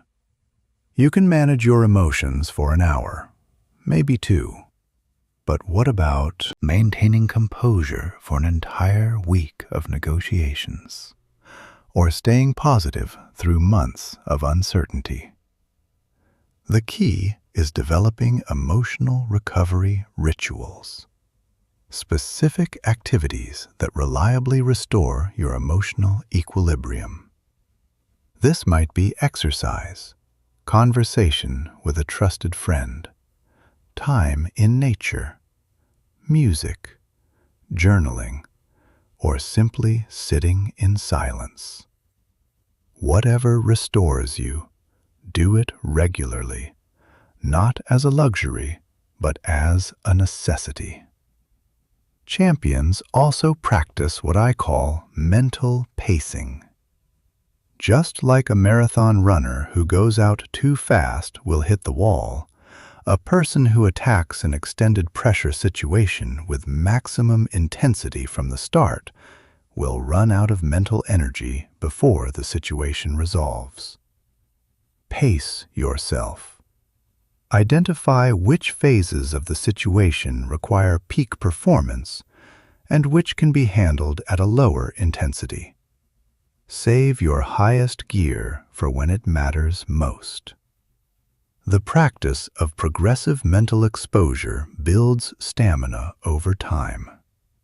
Deliberately extend the duration of your focus. Practice your stress exposure, your discomfort tolerance. If you can maintain peak focus for 10 minutes, push it to 12. If you can handle pressure for an hour, extend to 90 minutes. Like physical endurance training, progressive overload builds capacity. One of the most underrated aspects of mental stamina is knowing when to stop. There is a difference between pushing through productive discomfort and pushing through to the point of diminishing returns. Champions know where that line is, and they do not cross it unnecessarily. Sometimes the strongest thing you can do is rest. Genuinely rest, not distracted half-rest, so that you can return stronger. Building mental stamina is a long game. It is not built in a day or a week. It is built through months and years of consistent practice, strategic energy management, and honest self-awareness. But the payoff is extraordinary. The ability to stay sharp, composed, and effective long after others have faded. When it comes to extended pressure, the last person standing with a clear mind is the one who wins. Chapter 11. Build confidence that gets stronger when life gets harder. Most people's confidence works backwards. When things are going well, when they are comfortable, prepared, and in familiar territory, their confidence soars. But the moment things get difficult, when they face something uncertain, uncomfortable, or challenging, their confidence collapses. This is the wrong kind of confidence. It is fair-weather confidence. It only works when conditions are perfect, and life, as you and I both know, rarely provides perfect conditions. Champions build a completely different kind of confidence. Confidence that does not crumble under pressure. Confidence that actually grows stronger when challenged. I call it forge-tested confidence, and it is built on a completely different foundation than ordinary confidence. Ordinary confidence is built on success. I succeeded last time, so I am confident I will succeed again. The problem? The moment you fail, and you will, this confidence vanishes. It was conditional all along. It was a house built on a sunny day foundation, and the first storm washes it away. Forge-tested confidence is built on something far more durable. Your ability to handle whatever happens. Not confidence that everything will go perfectly, but confidence that you can respond effectively no matter what occurs. This includes confidence in your ability to recover from mistakes, to adapt to unexpected situations, to persist through difficulty, and to learn from failure. This kind of confidence cannot be destroyed by setbacks, because setbacks are exactly what built it. The first building block is what I call process confidence. This is confidence in your preparation and your systems. You know you have done the work. You know your routines are solid. You know your mental skills are trained. Even if the outcome is uncertain, your process is not. You can walk into any pressure situation and think, I do not know exactly how this will turn out, but I know I have prepared thoroughly. I trust my process. The second building block is response confidence. This comes from having practiced dealing with adversity. You have made mistakes and recovered. You have been caught off guard and adapted. You have faced the unexpected and found solutions. Each of these experiences becomes a deposit in what I call your confidence bank, a reservoir of evidence that you can handle whatever life throws at you. One powerful practice is keeping a confidence journal. At the end of each week, write down 3 to 5 moments where you handled pressure well, recovered from the setback, or demonstrated mental strength. These do not need to be dramatic. Maybe you stayed calm during a difficult phone call. Maybe you maintained focus despite a distraction. Maybe you bounced back from a bad morning and had a productive afternoon. These small deposits accumulate into a significant reserve. And when doubt whispers, "You cannot handle this," you can. Open that journal and show it a mountain of evidence that says otherwise. Self-talk is enormously important for building durable confidence. Not generic affirmations, specific, evidence-based reminders of your capabilities. Not, "I am amazing and everything I do is perfect." Instead, "I have prepared extensively for this." Or, "I have handled harder situations than this before." Or, "Even if I struggle, I know how to recover." These statements work because they are true.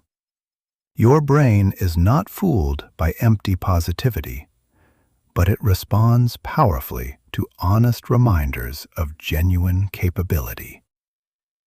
The practice of deliberate discomfort builds confidence in a way that comfort never can.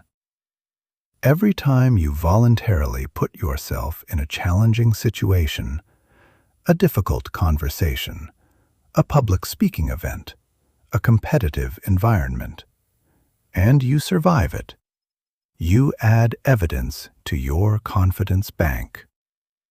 And if you do not just survive, but handle it well, that deposit is enormous. Confidence is also built through competence. The more genuinely skilled you become at something, the more confident you naturally feel. But here is the key insight. Competence under pressure is different from competence in comfort. Practicing your skills only in calm, controlled environments builds fragile confidence. Practicing your skills under stress, under time pressure, under observation, that builds forge-tested confidence. Because when the real moment arrives, you know you have done this before under similar conditions. One of the most powerful confidence builders is what I call identity-level belief. This is when confidence becomes not just something you feel, but something you are. You do not just handle pressure well sometimes. You identify as someone who thrives under pressure. It becomes part of your self-concept. I am the kind of person who shows up when things get difficult. When pressure arrives, instead of thinking, "Can I handle this?" you think, "This is what I do." Building this identity takes time and repetition. Every pressure experience, handled well or poorly, is an opportunity to reinforce the identity. Even a mistake, recovered from with grace, strengthens it. I am someone who bounces back. Even a failure, learned from honestly, strengthens it. I am someone who grows from setbacks. And finally, and this is something I want you to carry with you, true confidence does not need to be loud. The deepest confidence is quiet. It does not need to announce itself or prove itself to anyone. It is an internal knowing, calm, steady, unshakable, that says, "Whatever comes, I will be okay. I will handle it. I have the tools, the training, and the heart to meet this moment." That quiet confidence is what I wish for you. Not arrogance, not denial, just honest, forge-tested belief in your ability to rise. Chapter 12. Turn failure into the teacher that makes you invincible. We need to have an honest conversation about failure. Not the Instagram version of failure, where every setback comes with a motivational quote and a perfectly timed comeback story. Real failure. The kind that stings. The kind that keeps you awake at 3 a.m, staring at the ceiling, replaying every moment and wondering where it went wrong. Because here is the truth. If you are going to push yourself into pressure situations, and after reading this far, I believe you will, you are going to fail sometimes. Not because you are weak, not because you are unprepared, but because failure is woven into the fabric of growth. You cannot reach for something beyond your current grasp without occasionally falling short. The question is not whether you will fail. The question is what you will do with the failure when it arrives. Most people treat failure like a disease, something to be avoided, hidden, and never spoken about. When they fail under pressure, they stuff the experience into a dark closet and pretend it never happened.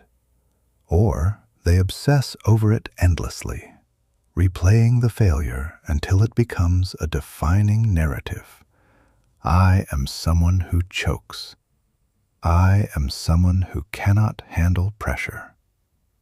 Both responses waste the failure, because failure, properly processed, is the single most valuable learning tool available to you.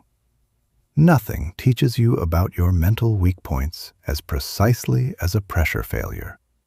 Nothing shows you where your training needs work as clearly as a moment where your training was not enough. Nothing reveals the gaps in your preparation as honestly as a situation where your preparation fell short. Champions treat failure like detectives treat evidence. They approach it with curiosity, not shame. They ask specific questions. What exactly happened? At what point did I start to lose control? What was I thinking in the moment when things went wrong? What physical sensations did I notice? What triggered the breakdown? This forensic approach transforms failure from a source of pain into a source of information. And information is power. The power to specifically target your weaknesses and strengthen them. There is a crucial distinction between two types of failure that most people miss. Process failure is when you did not execute your systems properly.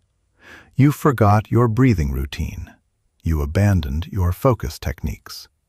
You let your self-talk go negative. These failures are entirely within your control and show you exactly what to practice more. Outcome failure is when you executed your process well, but the result did not go your way, because sometimes even the best performance does not produce the desired outcome. External factors, luck, timing, and circumstances all play roles that are beyond your control. Champions learn from process failures and accept outcome failures. They hold themselves accountable for executing their mental skills, but they release themselves from responsibility for things they cannot control. This distinction prevents the toxic perfectionism that turns every imperfect result into self-punishment. The practice of failure documentation is powerful. After a pressure failure, once the emotions have settled, usually 24 to 48 hours later, sit down and write an honest debrief. What went well? What went wrong? What specific mental skills were I using and which ones did I abandon? What would I do differently next time? This written record becomes a personalized training manual. Over time, you will notice patterns, recurring weaknesses that need systematic attention. Recovery after failure deserves as much attention as the analysis.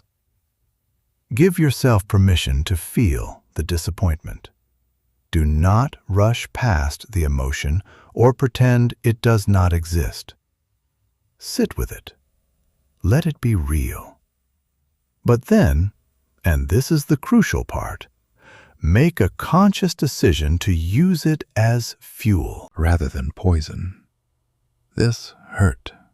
I am going to let it motivate me to train harder, prepare better, and come back stronger. That is not denial. That is alchemy. Perhaps the most liberating truth about failure is this: your worst moment under pressure does not define your potential. It defines your current skill level. And skill levels change. They improve. They develop. The person who failed today is not the person who will face a similar situation next month, because in the meantime, they will have learned, trained, and grown. Champions trace their greatest strengths back to their most painful failures. The humiliation that taught them humility. The collapse that forced them to rebuild their mental game from the ground up. The devastating loss that revealed weaknesses they never would have found in victory. These failures were not just setbacks, they were catalysts. They made the champion possible. So when failure arrives, and it will, I want you to remember this: you are not being broken. You are being forged. The heat is not destroying you. It is revealing what you can become.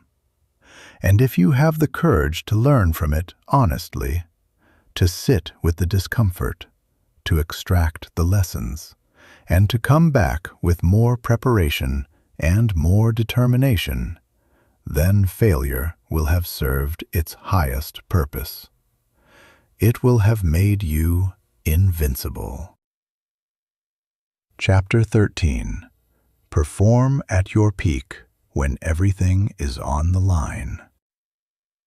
There are moments in life when everything converges. The stakes are as high as they will ever be. The opportunity is rare, perhaps once in a lifetime. The outcome will shape the trajectory of everything that follows. These are the moments that separate the people who have trained from the people who have merely hoped. This chapter is about those moments. The interview for your dream job. The presentation that could change your career.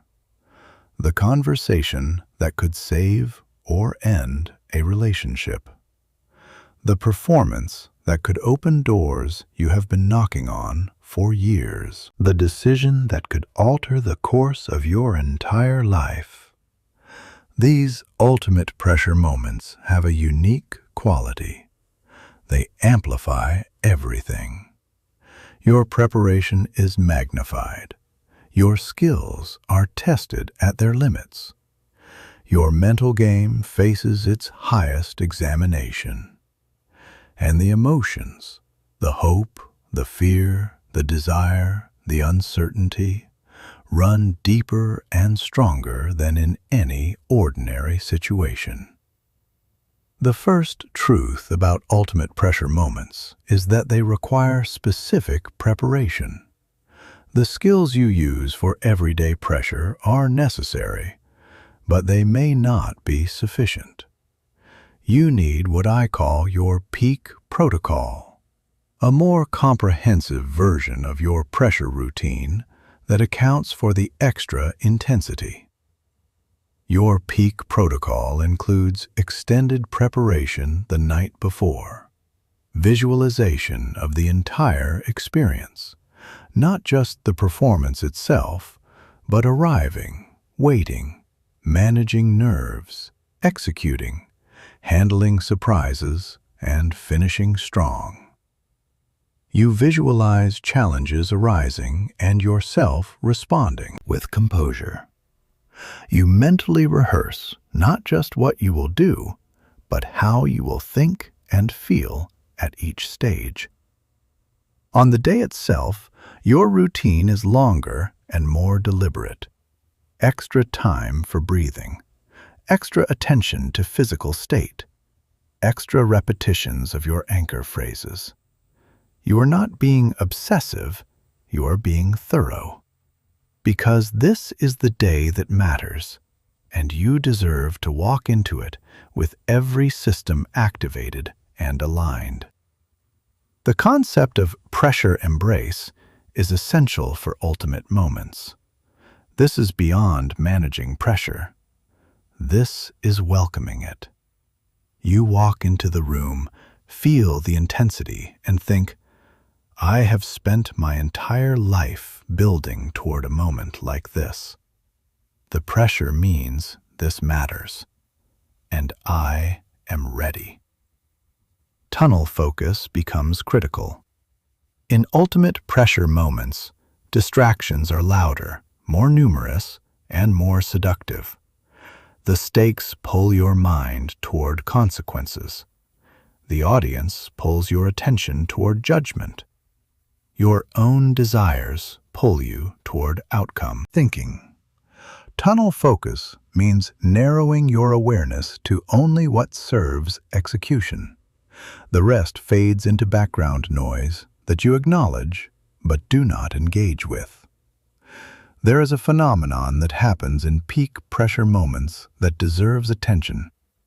The access to capabilities you did not know you had. Under extreme pressure, with everything on the line, you can sometimes perform at a level that surprises even you. Athletes call it being in the zone. Performers call it flow. Whatever you call it, it is real, and it happens more often in high-stakes situations than low-stakes ones. The intensity of the moment, paradoxically, can unlock your best performance if you are trained to receive it rather than resist it. The practice of consequence detachment is vital. You acknowledge what is at stake, but you do not perform with the weight of those stakes on your shoulders. This sounds contradictory, but it is not. You care about the outcome deeply. That is why you prepared so hard. But in the moment of execution, you release attachment to the outcome and focus entirely on the process. You trust that excellent execution will produce the best possible result, and you pour all your energy into executing rather than worrying. Champions also prepare for success. This sounds obvious, but it is not. Many people are so focused on managing potential problems that they are completely unprepared for things going well. They do not visualize achieving their goal. They do not practice handling the emotions of success. Champions prepare for the full range of possibilities, including the best ones. And here is something I want to leave you with about peak moments. You deserve to be in them. The fact that you are standing at the edge of something significant means you have already done something right to get there. You have earned this opportunity. Now your job is not to be perfect. Your job is to be present, to be prepared, and to give the most honest expression of your capability that you can. That is enough. That has always been enough. Chapter 14. Develop instincts that respond perfectly without thinking. There is a level of pressure mastery that goes beyond technique. It is the level where you no longer have to think your way through a pressure situation. Your responses have become so deeply trained that they happen automatically, like reflexes. This is the level where breathing patterns activate without conscious effort when stress appears, where focus sharpens instinctively when stakes rise, where your body finds its optimal state without deliberate intervention, where mistakes are flushed automatically and recovery happens in a heartbeat. This is not talent. This is not genetics. This is the product of thousands of repetitions under thousands of slightly different conditions until the responses become woven into the fabric of who you are. Think about learning to drive a car. At first, every action was conscious and deliberate.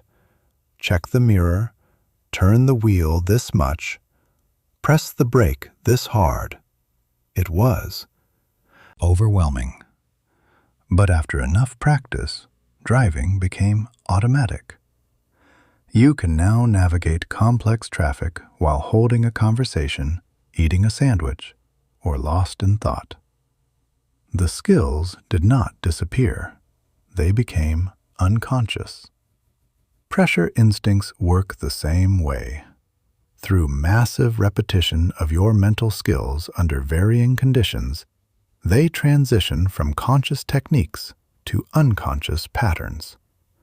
When pressure arrives, you do not have to remember to breathe deeply. You just do. You do not have to remind yourself to stay present. You just are. You do not have to force yourself into your routine. It activates on its own. The path to pressure instincts is simple but not easy. Practice your skills in as many different situations and conditions as possible. Practice when you are tired. Practice when you are distracted. Practice when you are emotionally activated. Practice during real pressure moments, even small ones. Every repetition under real conditions adds a thread to the fabric of instinct. Overlearning is the key, practicing far beyond the point of comfort. When a technique feels easy, that is not the signal to stop. That is the signal to add difficulty. Practice under noise. Practice under time pressure. Practice while someone is watching.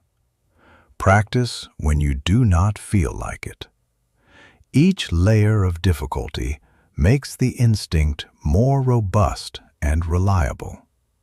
The ultimate state is what some traditions call effortless effort, performing at your peak with no sense of strain or struggle. You are fully engaged, fully present, fully activated. But there is no friction. Everything flows.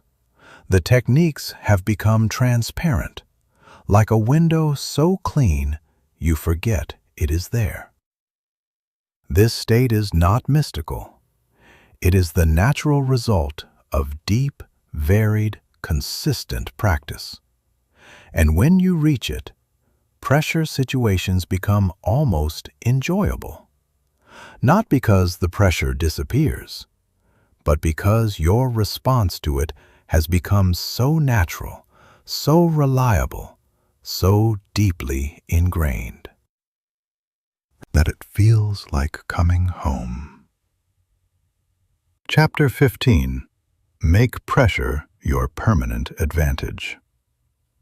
We have traveled a long road together through these chapters, and now we arrive at the final destination, the place where everything comes together and pressure stops being the enemy and becomes your greatest competitive advantage.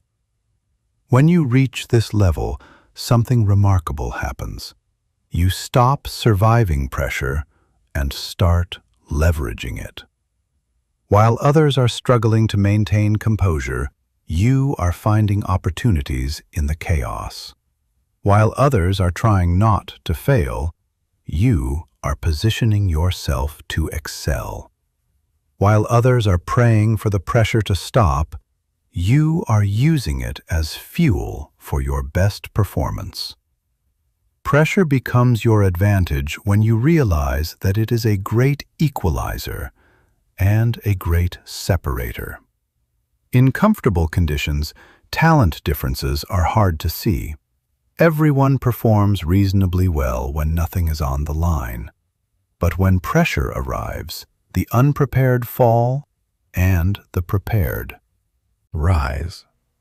If you have done the work outlined in this book, training your thoughts, building your routines, developing your focus, conditioning your body, learning from your failures, you will rise while others fall. Not because you are fundamentally better than them, because you are more prepared. This advantage compounds over time. Each successful pressure experience builds confidence for the next one. Each lesson learned from failure strengthens your mental skills. Each time you use pressure as fuel, your ability to channel it improves. You enter a positive cycle where pressure experience leads to better pressure performance, which leads to more confidence, which leads to seeking out more pressure. Before long, you are not the person hoping to avoid pressure. You are the person others want beside them when pressure arrives. Champions in every field share this quality. They want the ball with 10 seconds on the clock. They want to be in the operating room when the case is critical. They want to lead the team when the deadline is impossible. They want the responsibility because they have learned that pressure is where ordinary people become extraordinary. This transformation is available to you. Not tomorrow, not after some future event, right now, with the very next pressure situation you face. It might be a presentation at work. It might be a difficult conversation with a loved one. It might be nothing more than a challenging morning where everything seems to go wrong. Whatever it is your forge. It is your training ground. It is the place where you take everything you have learned in these pages and put it into practice. I want to leave you with something personal. The fact that you have read this far tells me something important about you. It tells me you are not content with being controlled by pressure. It tells me you are willing to do the work that most people avoid. It tells me there is something inside you, a fire, a determination, refusal to settle, that pressure has not been able to extinguish. That fire is your greatest asset. Protect it, feed it. Let pressure make it burn brighter instead of putting it out. You were not built to break under pressure. You were built to be forged by it. Now go prove it.